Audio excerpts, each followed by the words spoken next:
Alright ji, I hope कि जी मेरी आवाज़ जो है वो ऑडिबल है।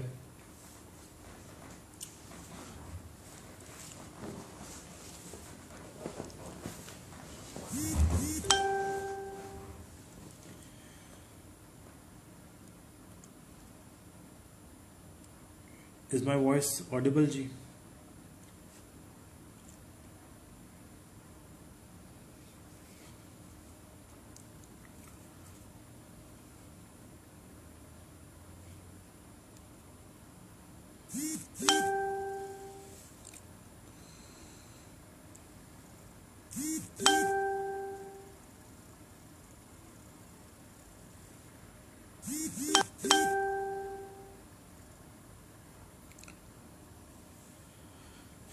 चलें जी, आई होप दैट कि जी मेरी वॉइस ऑडिबल है। We are starting with adrenal जी। आप लोग पिट्यूटरी ऑलरेडी कराए हैं और थायराइड भी कराए हैं। हम लोग जो है वो नेक्स्ट इम्पॉर्टेंट जो एंडोक्राइन ऑर्गन है उसके साथ जो है वो आज स्टार्ट कर रहे हैं।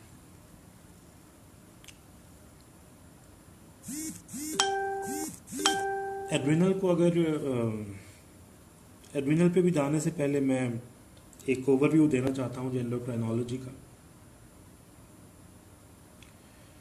जैसे भी आपके पर्चे के अंदर एंडो से रिलेटेड कोई सवाल पूछा जाएगा, चाहे वो हार्मोन की डायरेक्ट फिजियोलॉजी पूछी जाए जो कि कम पूछी जाती है, या हार्मोन को किसी डिसऑर्डर के सारियों के अंदर पूछा जाए जो कि ज़्यादा पूछा जाता है। फॉर एग्जाम्पल अगर हम पिट्यूटरी की बात करें तो पिट्यूटरी एडिनोमा का सिनारियो बहुत कॉमनली बनता है। प्रोलेक्टिनोमा का जो सिनारियो है जी वो बहुत कॉमनली बनता है। जाइगेंटिज्म पर जो है वो गुफ्तगू होगी जब हम एग्ज़ाम में आपसे कोई सवाल पूछेंगे।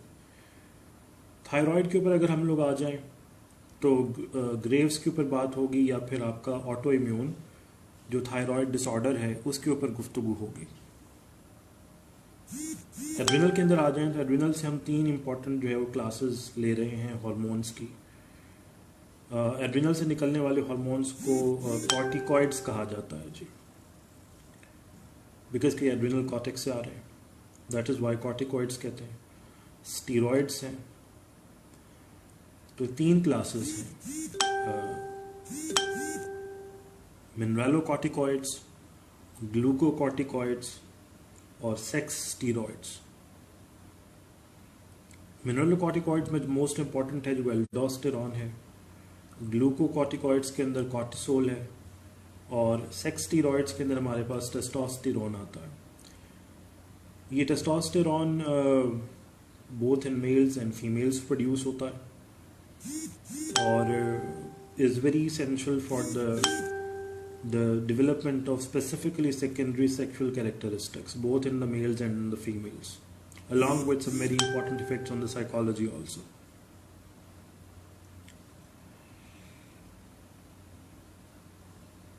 पेनक्रियाज के ऊपर अगर हम आ जाएं तो पेनक्रियाज से रिलेटेड जो इम्पोर्टेंट डिसऑर्डर है दैट इज़ डायबिटीज़। डायबिटीज़ के सिनारियों में गुफ्तगू होगी, ग्लूकागॉन के सिनारियों में गुफ्तगू होगी, ग्लूकागॉन सीक्रेटिंग ट्यूमर होता है। पैराथायरॉयड पर आ जाएं तो हम लोग ऑस्टियोडिस्ट्रफीज के ऊपर बात करते हैं, चाहे वो रीनल ऑस्टियोडिस्ट्रफी हो, प्राइमरी ऑस्टियोडिस्ट्रफी हो, सेकेंडरी हो, रिकेट्स पर बात होती है, ऑस्टियोपोरोसिस पर बात होती है, ऑस्टियोआर्थराइटिस पर बात होती है। तो एग्ज़ाम के अंदर एंडोक्राइनोलॉजी में डायरेक्ट फिजियोलॉजी से ज़्यादा पैथोफिजियोलॉजी पूछी जाती है, स्पेसिफिकली उन डिसऑर्डर्स के सिनारियो में जो कि एंडोक्राइन सिस्टम के अंदर बहुत जो है वो कॉमनली जो है वो आपके एग्जिस्ट करते हैं।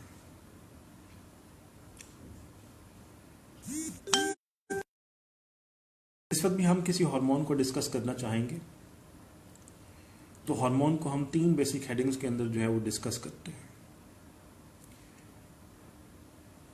उसकी सिक्रीशन कहाँ से हो रही है, और सिक्रीशन के 3 मकामात हैं, primary, secondary and tertiary. Primary secretion तो जाहिर है कि जो हार्मोन जिस ऑर्गन से आ रहा है, फॉर एग्जांपल अगर हम एड्रिनल की बात करें तो एल्डोस्टेरॉन, कॉर्टिसोल या आपका जो सेक्स स्टेरॉइड्स हैं वो एड्रिनल से प्रोड्यूस हो रहे हैं, तो हम प्रोडक्टिविटी के अंदर मेजर आपके एड्रिनल को लेंगे, प्राइमरी सिक्रीशन आपके यहाँ से हो रही है। लेकिन बिकॉज कि ये secretion under the effect of some secretion from the pituitary हो रही है, जैसे फॉर एग्जांपल अगर हम एड्रिनल के अंदर गुफ्तगू करें तो एड्रिनल के अंदर जो आपकी गुफ्तगू हो रही होगी उसका जो डायरेक्ट ताल्लुक है वो आपके पिट्यूटरी की इंपॉर्टेंट सिक्रीशन जिसको आप एड्रिनोकॉर्टिकोट्रोपिन हार्मोन बोलते हैं, जिसको आप ACTH बोलते हैं, उसके इफेक्ट के अंदर है। तो secondarily it is being controlled by pituitary, और टर्शरी बुनियादों के ऊपर हम देखते हैं कि जी ये बेसिकली पिट्यूटरी की सिक्रीशन फिर कहाँ से कंट्रोल हो रही थी। तो मेजॉरिटी ऑफ इंस्टेंसेस के अंदर वो कंट्रोल आपका हाइपोथैलेमस से आ रहा है। हाइपोथैलेमस के ट्यूबरल पोर्शन से हम ऑलरेडी CNS के अंदर डिस्कस कर चुके हैं। तो सबसे पहले उसकी गुफ्तगू में जब हम किसी भी हार्मोन को डिस्कस करेंगे तो हम उसकी सिक्रीशन के प्रोसेस को जो है वो डिफाइन करेंगे at the primary level, at the secondary level and also at the tertiary level. दूसरा इंपॉर्टेंट हेडिंग होगा कि उसकी जो सेलुलर फिजियोलॉजी है वो कैसे कंट्रोल हो रही है, यानी कि हम सेकंड मैसेंजर्स पर गुफ्तगू करेंगे। ग्रोथ हार्मोन है तो CMP और जैक स्टार्ट के जरिए काम करता है। थायराइड की हम गुफ्तगू करें जो जो थायराइड है उसके हमारे पास न्यूक्लियर रिसेप्टर्स जो हैं वो मौजूद होते हैं। स्टेरॉइड्स के हमारे पास साइटोप्लाज्मिक रिसेप्टर्स मौजूद होते हैं। तो हम जब फंक्शनोलॉजी या बेसिक फिजियोलॉजी की गुफ्तगू करेंगे तो वो गुफ्तगू जो है वो बेसिकली आपकी डेवलप होगी in the scenario of cellular physiology. तो दूसरी हेडिंग बनेगी कि जो वो काम करता कैसे है, कौन से रिसेप्टर पर काम कर रहा है, कौन सा सेकंड मैसेंजर सिस्टम चला रहा है, उस सेकंड मैसेंजर की वजह से internal environment of the cell में क्या तब्दीली आई है, उस तब्दीली से फिर आपने क्या इफेक्ट प्रोड्यूस किया है, क्या आपने कोई रिसेप्टर की फिजियोलॉजी को चेंज किया है, किसी ट्रांसपोर्ट को तब्दील किया है, किसी ट्रांसपोर्ट को इन्हांस किया है या कम किया है, किसी एंजाइम को एक्टिवेट किया है, किसी एंजाइम को डीएक्टिवेट किया है, कोई न्यू प्रोटीन सिंथेसाइज की है, अगर कोई न्यू प्रोटीन सिंथेसाइज हुई है तो उसने आगे जाकर क्या काम किया है। तो दूसरी इंपॉर्टेंट हेडिंग किसी भी हार्मोन के अंदर उसकी बेसिक फिजियोलॉजी आएगी जो कि आपने डिस्कस करनी होगी। तीसरा इंपॉर्टेंट काम आएगा कि उसका इफेक्ट जो है वो आपके मेटाबॉलिज्म के ऊपर या आपकी इंटरनल इन्वायरमेंट के ऊपर क्या आ रहा है। उसके फिर आगे 3 स्टेप हैं। अगर मैं थायराइड की बात करूं, मैं ग्रोथ की बात करूं, ग्रोथ हार्मोन की बात करूं, एल्डोस्टेरॉन, टेस्टोस्टेरॉन, ईस्ट्रोजन, प्रोजेस्टेरॉन, इन तमाम के मेटाबॉलिज्म के स्टेम्स के ऊपर इफेक्ट है। उसका प्रोटीन मेटाबॉलिज्म पर क्या इफेक्ट है, उसका ग्लूकोज मेटाबॉलिज्म पर क्या इफेक्ट है और उसका फैट मेटाबॉलिज्म के ऊपर क्या इफेक्ट है, ये आप डिटेल के अंदर फिर वहां पर डिस्कस करेंगे। उसके अलावा किसी हार्मोन के कुछ स्पेसिफिक फंक्शंस हैं, जैसे कॉर्टिसोल के एल्डोस्टेरॉन इम्यूनिटी के ऊपर इफेक्ट्स हैं। जो थायराइड है उसके टेस्टोस्टेरॉन के ऊपर, इंसुलिन के ऊपर, ग्रोथ हार्मोन के ऊपर जो है उसके साथ इंटरेक्शंस हैं। इसी तरह से ग्रोथ हार्मोन को अपना काम करने के लिए थायराइड और टेस्टोस्टेरॉन की जो है वो इन्वॉल्वमेंट की ज़रूरत होती है, उसके बगैर वो काम नहीं कर सकता। तो फिर उस हार्मोन के जो कुछ और स्पेसिफिक इफेक्ट्स हैं उन इफेक्ट्स के ऊपर जो है वो गुफ्तगू होगी। और आखिर के अंदर आकर आप उसके 5वीं हेडिंग के अंदर उसके जो major disruptions of the physiology है उसके ऊपर जो है ना वो गुफ्तगू करेंगे। फॉर एग्जाम्पल हम किसी भी हार्मोन की एबनॉर्मलिटी पर बात करेंगे तो हमारे पास 2 मेजर सिनारियोज होंगे। या तो हार्मोन कम प्रोड्यूस हो रहा है, दैट इज हाइपो सीक्रीशन, या फिर हार्मोन ज़्यादा प्रोड्यूस हो रहा है, दैट इज हाइपर सीक्रीशन। और दोनों की फिर आगे जो है वो 3 सब क्लासेस होंगी कि बेसिकली ये जो हाइपो या हाइपर सिक्रीशन है तो क्या प्रॉब्लम हाइपोथैलेमस पर था जिसको आप टर्शरी प्रॉब्लम कहेंगे, या प्रॉब्लम पिट्यूटरी के ऊपर था जिसको आप सेकेंडरी प्रॉब्लम कहेंगे, या फिर प्रॉब्लम आपका बेसिक ऑर्गन के अंदर मौजूद था जिसको आप प्राइमरी प्रॉब्लम कहेंगे। फॉर एग्जांपल अगर मैं थायराइड जो है उसकी हाइपर सिक्रीशन या हाइपो सिक्रीशन की गुफ्तगू करूं तो मेरे पास 3 किस्म के डिसऑर्डर्स होंगे। मेरे पास प्राइमरी हाइपो या हाइपर थायराइडिज्म हो सकता है, दैट मीन थायराइड के अंदर इटसेल्फ कोई प्रॉब्लम पड़ा हुआ है, थायराइड फंक्शन कर रहा है, फंक्शन नहीं कर रहा, दोनों में ऑटो इम्यून होते हैं, दोनों के अंदर आयोडीन की एबनॉर्मेलिटीज हो सकती हैं, एंजाइमेटिक एबनॉर्मेलिटीज हो सकती हैं। या फिर मेरे पास TSH नहीं आ रहा, सो दैट मीन्स कि पिट्यूटरी काम नहीं कर रहा, या फिर पिट्यूटरी ज़्यादा कर रहा है, या फिर मेरे पास हाइपोथैलेमस के अंदर से कोई प्रॉब्लम डेवलप हुआ है, फिर आपका TRH नहीं आ रहा है या TRH ज़्यादा प्रोड्यूस हो रहा है। तीनों ही सिनारियोज के अंदर आप जो है वो डिसऑर्डर को स्पेसिफाई करेंगे कि whether it is primary, secondary या टर्शरी, और तमाम के अंदर आपके जो फीचर्स हैं वो फीचर्स अल्टीमेटली क्या होंगे। सो ये 4-5 हेडिंग्स हैं जिसके अंदर आप किसी भी जनरल हार्मोन को, किसी भी हार्मोन को इन्हीं हेडिंग्स के तहत बयान करेंगे। आप जनरली नहीं बयान कर सकते। ये आपका जो है वो साइंटिफिक फॉर्मेट है, स्टैंडर्ड फॉर्मेट है, आप इन्हीं हेडिंग्स के अंदर बयान कीजिएगा। सबसे पहले सिक्रीशन कहाँ से हो रही है, all the possible points which are involve in the process of control of secretion, positive negative feedback उसके साथ एसोशिएट हो सकता है। That is hypothalamus, pituitary and then the organ. Then cellular physiology, उस सेलुलर फिजियोलॉजी के अंदर receptor क्या है, कहाँ पर पड़ा हुआ है, कौन सा सेकंड मैसेंजर है, उसने इन्वायरमेंट को कैसे तब्दील किया है, इस पर बात होगी। उस इन्वायरमेंट की तब्दीली की वजह से फिर आपकी होम्योस्टेसिस पर क्या इफेक्ट्स आए हैं, यानी कि मेटाबॉलिज्म पर बात होगी। उसके आगे 3 स्टेम्स, आपका फैट के ऊपर, ग्लूकोज पर, प्रोटीन के ऊपर, मेटाबॉलिज्म पर क्या फ़र्क पड़ रहा है। उसके बाद अगर किसी हार्मोन का कोई स्पेसिफिक आपका इफेक्ट आ रहा है तो उस इफेक्ट के ऊपर गुफ्तगू करेंगे, जैसे कॉर्टिसोल का इम्यूनिटी के ऊपर होता है फॉर एग्जाम्पल। ये डिस्कस करने के बाद फिर बात होगी कि जी आपके possible scenarios with the hypo या हाइपर क्या हो सकते हैं, और फिर वो भी प्राइमरी, सेकेंडरी और टर्शरी, और फिर उनके अपने अपने इफेक्ट्स क्या हैं, और फिर उसको किस तरीके से ट्रीट किया जा सकता है। जाहिर है कि अगर प्राइमरी प्रॉब्लम है उसको डील करने का तरीका डिफरेंट होगा, सेकेंडरी है तो डील करने का तरीका डिफरेंट होगा, इन्वेस्टिगेशंस डिफरेंट होंगी, साइन सिम्टम्स डिफरेंट आ रहे होंगे, और इसी तरह से टर्शरी को डील करने का तरीका जो है वो टोटली डिफरेंट होगा। तो ये 5 हेडिंग्स हैं जिसके तहत आप किसी भी हार्मोन को डिस्कस करते हैं। ये स्टैंडर्ड प्रोसीजर है। अगर आप इसमें से कोई भी हेडिंग मिस करते हैं तो उसी हिसाब से आपके जो नंबर है क्वेश्चन के अंदर वो डिड्यूस होते चले जाएंगे। अव्वल तो वो कभी ओपन एंडेड सवाल देगा भी नहीं, लेकिन अगर वो क्लोज एंडेड भी दे और सिनारियो के अंदर भी दे तो भी वो इन्हीं 5 हेडिंग्स के अंदर जो है वो गुफ्तगू करना चाह रहा होता है। आपको इसी सीक्वेंस के अंदर ये 5 हेडिंग्स जो हैं उसको पूरा करना होता है। एड्रिनल की जब हम गुफ्तगू करते हैं तो जी आपका जो एड्रिनल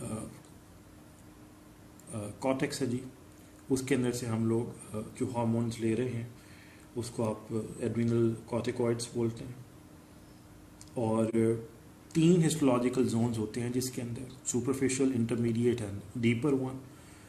जो सुपरफिशियल है जी उसको हम लोग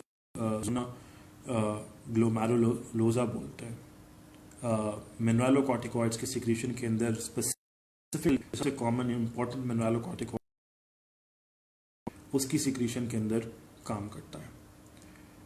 जोना फैसिकुलेटा मिडिल जोन है जी। ग्लूकोकॉर्टिकॉइड्स फॉर एग्जांपल कॉर्टिसोल जो सबसे इंपॉर्टेंट आपका ग्लूकोकॉर्टिकॉइड है उसके साथ काम करता है जी। और जोना रेटिकुलरिस सबसे डीपर जोन है, एंड्रोजन्स के साथ यानी कि सेक्स स्टीरॉइड्स के साथ जो है काम करता है। तो किताब लिखती है the deeper it gets the sweeter it becomes. Mineralocorticoid salt के साथ हैं, सॉल्टी हैं।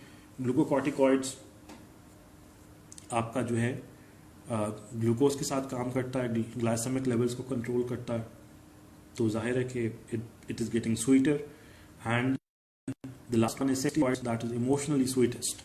सो the lower you are going the sweeter it is becoming. तो इसको याद रखने का आसान तरीका होता है कि सॉल्ट, शुगर एंड सेक्स। ये जो टेबल यहाँ पर ग्राफ दिया हुआ है ये बहुत इंपॉर्टेंट है प्रोफेशनल पॉइंट ऑफ व्यू से। मेजॉरिटी ऑफ द टाइम्स आपका जो सवाल इंडो से उठता है वो इसी टेबल से रिलेटेड होता है। सो दिस पर्टिकुलर चार्ट और the flow sheet of the formation और इससे रिलेटेड जो डिसऑर्डर्स हैं वो प्रोफेशनल पॉइंट ऑफ व्यू से, क्लिनिकल पॉइंट ऑफ व्यू से बहुत इंपॉर्टेंट हैं। दैट इज़ वाई ये हम बहुत कॉमनली जो है पूछते हैं। ये टेबल आपको बहरहाल आना चाहिए।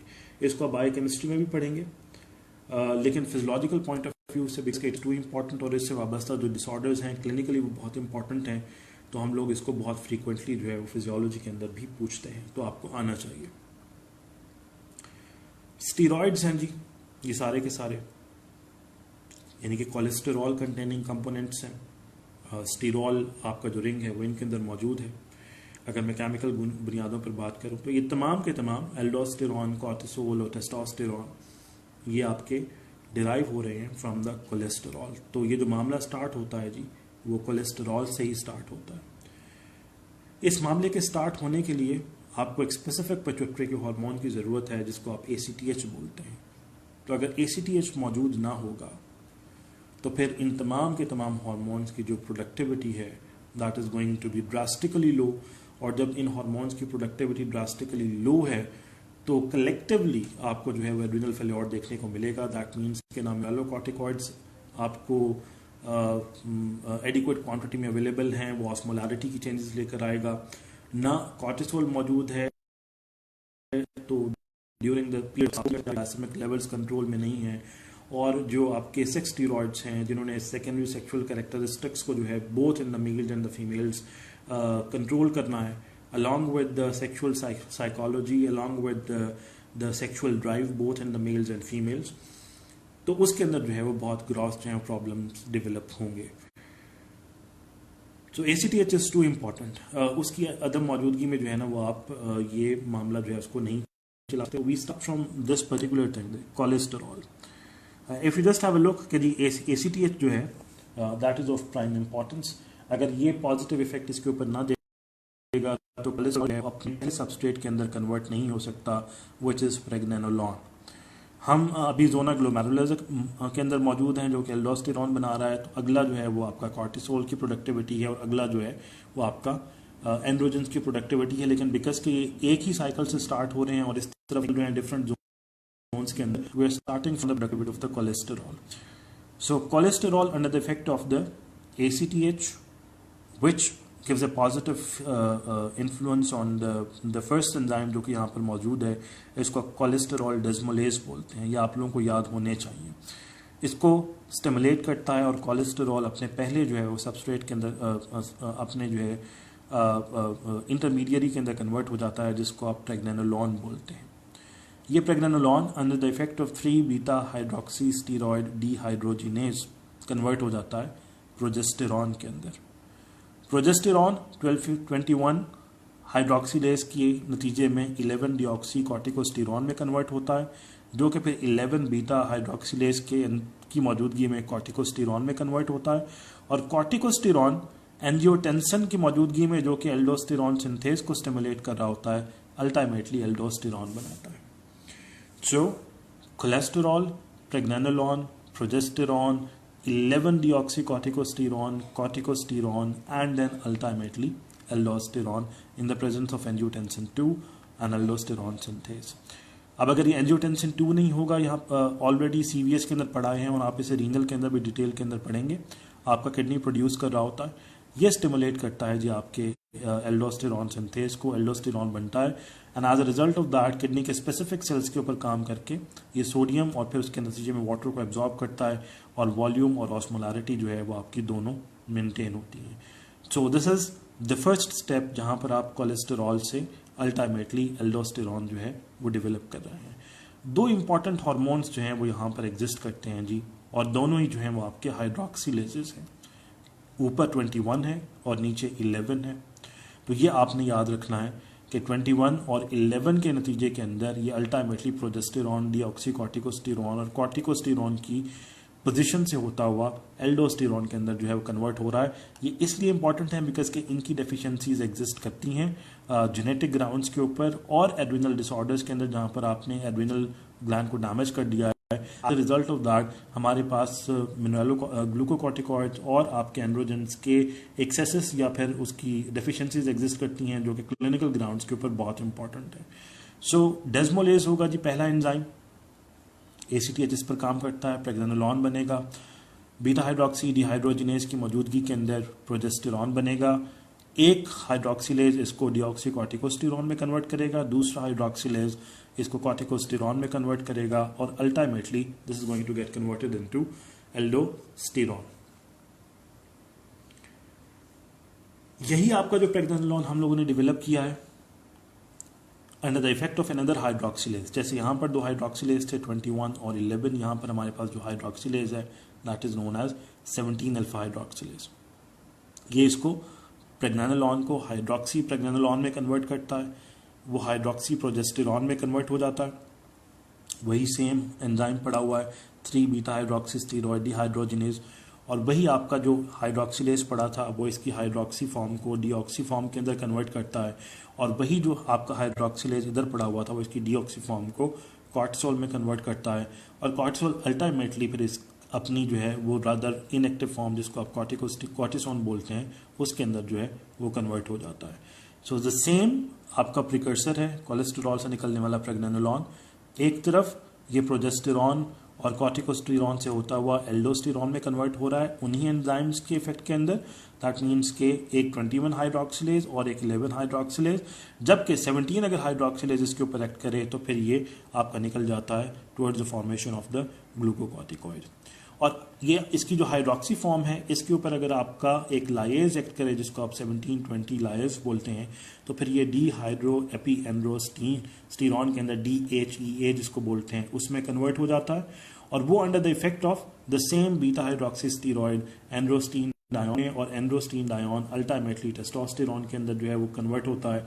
टेस्टोस्टेरॉन अगर फैट टिश्यू के बारे में उसमें एरोमेटिक मौजूद होता है उसको अल्टीमेटली ईस्ट्राडायोल के अंदर जो है वो कन्वर्ट कर देता है खवातीन में अगर हम गुफ्तगू कर रहे हैं, और इसी तरह से एंड्रोस्टीन डायोन ईस्ट्रॉन को ईस्ट्राडायोल में कन्वर्ट कर रहा होता है। So this is the basic assembly जो कि आप लोगों को मालूम होनी चाहिए। Cholesterol in the presence of desmolase results in the formation of pregnenolone. ये प्रेग्नेनोलॉन आपके 3 डायरेक्शंस में निकल सकता है, प्रोजेस्टेरॉन की तरफ जाएगा, 17 प्रोजेस्टेरॉन की तरफ निकल सकता है इन द जोना फेसिकुलेटा जहां पर ये कॉर्टिसोल की प्रोडक्टिविटी कराएगा, या फिर इसकी हाइड्रोक्सी फॉर्म के ऊपर आपका लाइएज काम करे तो फिर अल्टीमेटली सेक्स स्टेरॉइड्स के अंदर जो है वो कन्वर्ट होना शुरू हो जाएगा। So this particular enzyme will determine कि वेदर आपने प्रेग्नेनोलॉन से प्रोजेस्टेरॉन डेवलप करना है या प्रेग्नेनोलॉन से हाइड्रोक्सी प्रेग्नेनोलॉन बनाकर कॉर्टिसोल डेवलप करना है, या फिर हाइड्रोक्सी प्रेग्नेनोलॉन के ऊपर लाइएज को काम करवाकर आपने अल्टीमेटली टेस्टोस्टेरॉन जो है वो डेवलप करना है।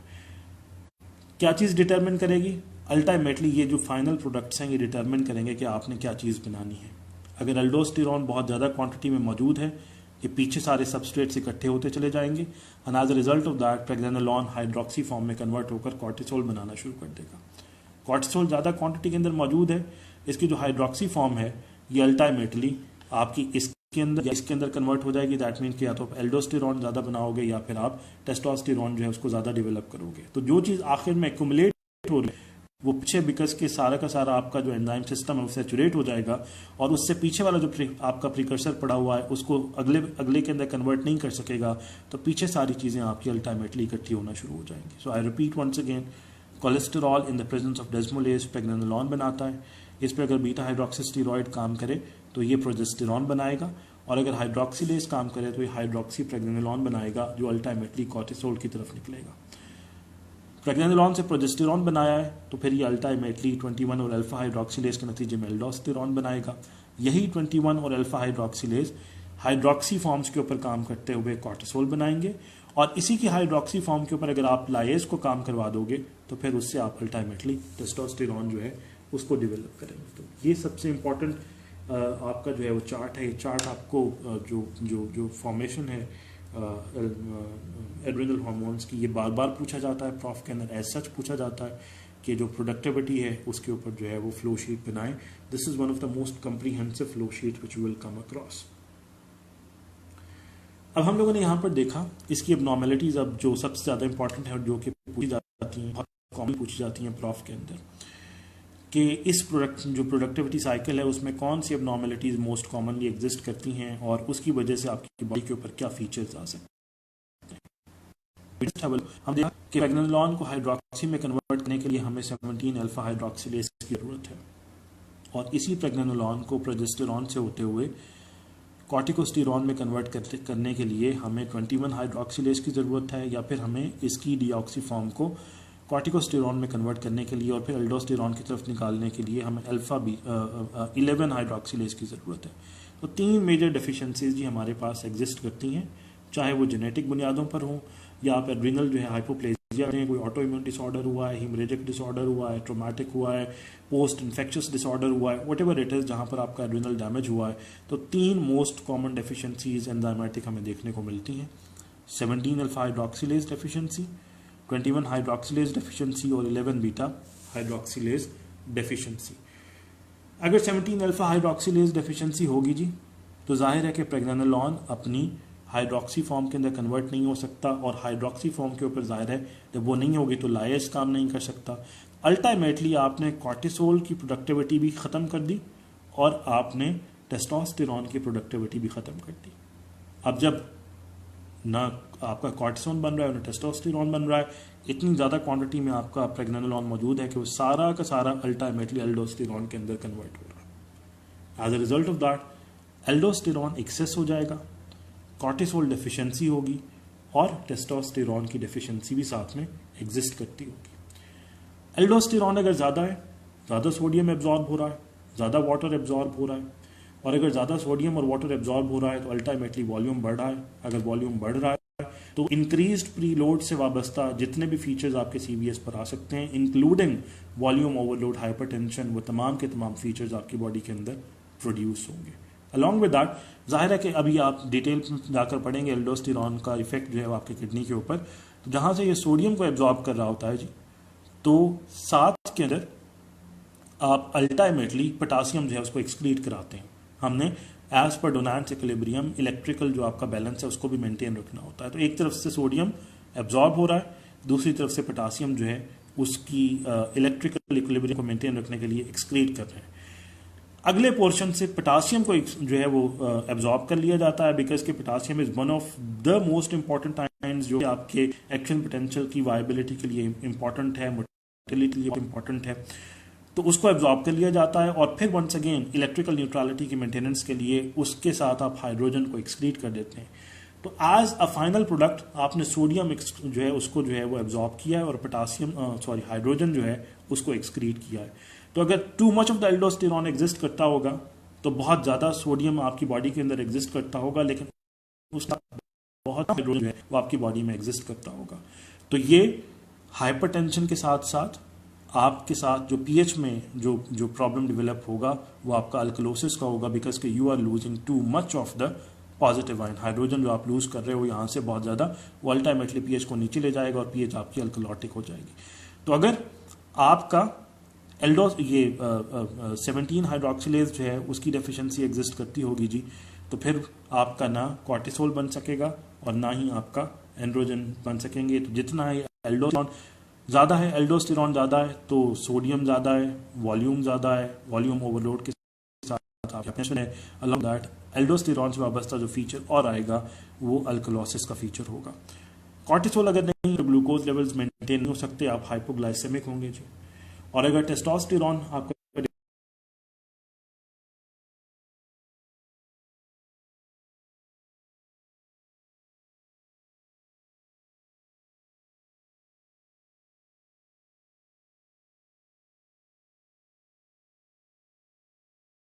पर्टिकुलर